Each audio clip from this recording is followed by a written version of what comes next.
Tell us about the actual sport, how it's played. I know there's some details that's not so obvious. So can you go into that for us? Absolutely. So we'll start off with the equipment. The ball itself is the same dimensions of a regular baseball. It's hollowed out in the middle with three bells in it, so it's completely audible.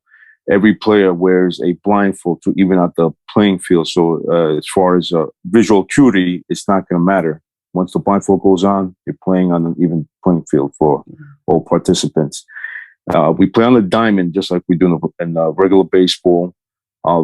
When the player hits the ball, this is the only real modification to it that's a little bit different than what other baseballs may be not used to, is you self-pitch. So if you're a right-hand hitter, you hold the ball with your left hand and take a swing with the right hand. And vice versa. If you're a lefty, you do the same the other way. Okay. So once that ball is in play, it has to reach beyond a certain line beyond the infield, and the player rounds off first base. Is the only electronic mechanism in the whole game. It's a flat base that emits an electronic signal. So the player has to bypass that and go straight to second. Now, the reason why they do that is just to make it a little bit more competitive with the hitter and the fielders. So if the person has a chance to go to first base all the time, it's not going to be as competitive. So we bypass first base to go to second base. So right away from home plate, the player hits it, goes around first base into second base.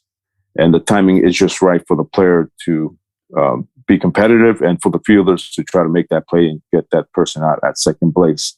Now, the fielders also have the opportunity to throw the ball to a sighted player who's on their team on second base. So once the opposing team is at bat, they hit the ball, it goes out to the field. You have different zones split up for different players. A player calls out for their zone and makes the play, gets the ball, throws it to second base. So there's all the fundamentals to baseball are set in place. It's just the modifications make it the way it is for visually impaired and blind people to play, and it's as good as it's going to get for to give an opportunity for us to play out in a situation like that with it being competitive.